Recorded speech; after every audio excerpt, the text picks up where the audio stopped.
I feel like we've been talking about this topic for quite some time, but it looks like we finally have resizable bar support on the RTX 30 series.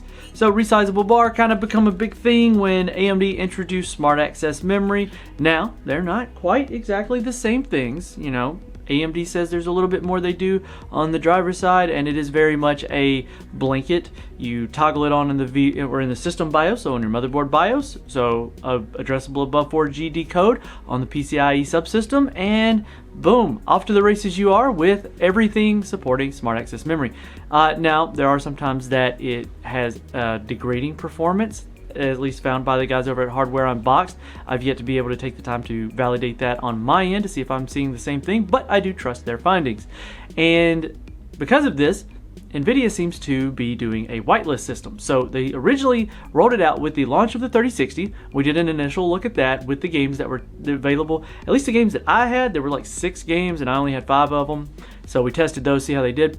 But what we're going to do in today's video, we're going to take the RTX 3080. I'm going to show you how to apply the patch to, or actually do the VBIOS update for the Founders Edition, and then we're going to take a quick look at a performance snapshot before I roll into full deep dive performance testing across the RTX 30 series. So let's jump into that part real quick. To get things going, it's fairly simple. Just make sure you head over to the GeForce website. This is going through what resizable bar is, installation steps. This is kind of the key one. Now, of course, you have the various support listings down here.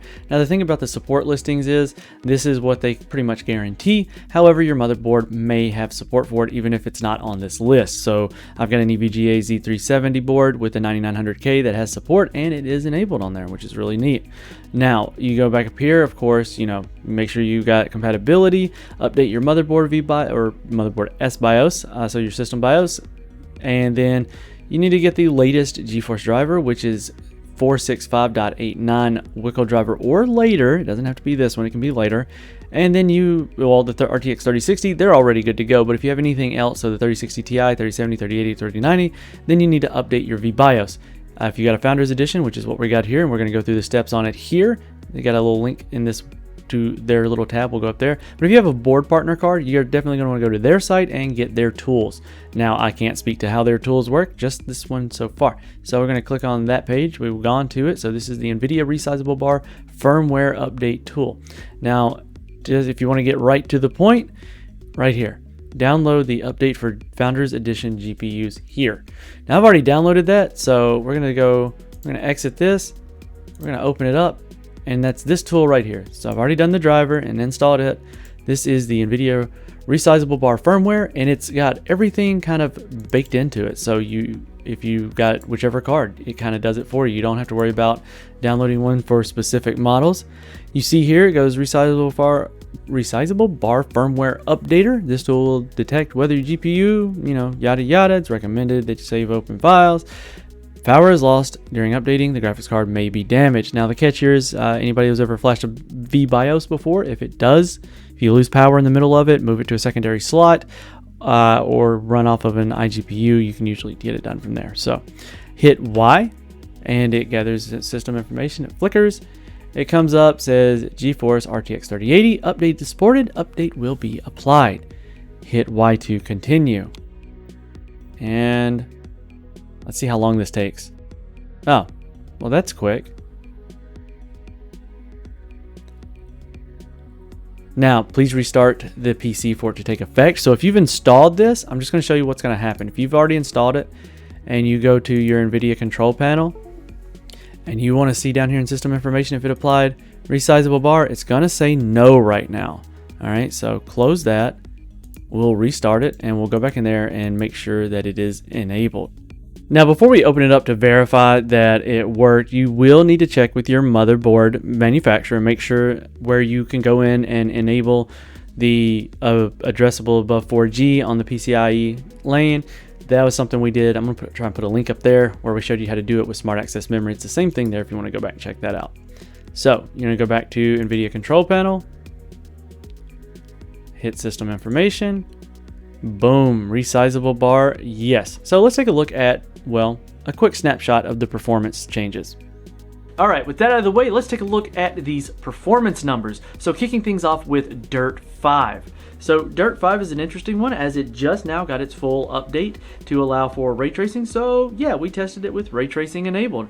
So at 1440p with highest settings and ray tracing enabled, we see a modest 3% performance increase on the 3080 at 1440p with a slight increase really within margin of error on the 1% percentiles.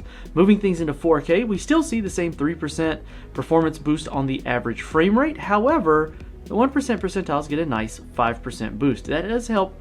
You know, honestly, I'd rather have the boost on those lower ends because that really helps smooth the game out. And speaking of how the lower end frames will smooth things out, let's look at Horizon Zero Dawn.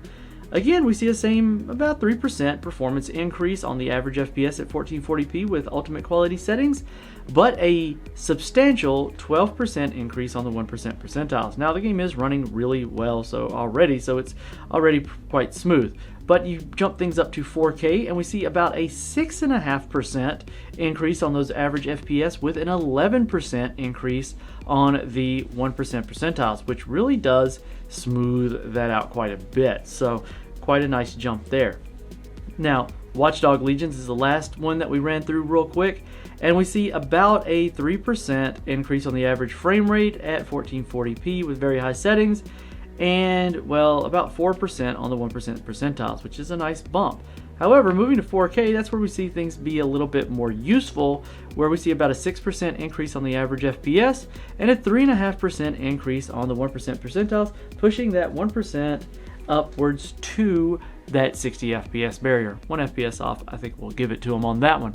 Now, what I want to do from going forward is I do want to finish flashing all of the cards. I got a few more to go through, flash the new VBIOS onto it, and I'd like to revisit the 3060 Ti, 3070, and the 6700 XT, because in the reviews of the 6700 XT that we did over on the website, I did have Smart Access memory enabled. I left it on because they rolled it out to Zen 2, so Zen 2, Zen 3, and well, this is a X570 platform that we've been testing on with a 5900X, so I wanted to see kind of how things shook out whenever you gave everybody kind of the same advantage. So I want to see how that does. Let us know down in the comment section below, what do you think about these VBIOS flashes? It was pretty simple. It was a lot easier than I had expected, and you know, it's good to see more features come to more cards. So we'll definitely be revisiting this one in the future. Love to know if you've tried it yourself. If you have, let us know in the comment section below. If you've even been able to get a new graphics card, let us know. Love to hear from you. Alright guys, I want to thank you for making it to the end of this video. If you liked what you saw here, make sure you hit that subscribe button down there. Hit the bell notification so that we don't miss you in the future. And if you want to catch out something you may have missed, hit up the links over here on this side. And we'll catch you in the next one.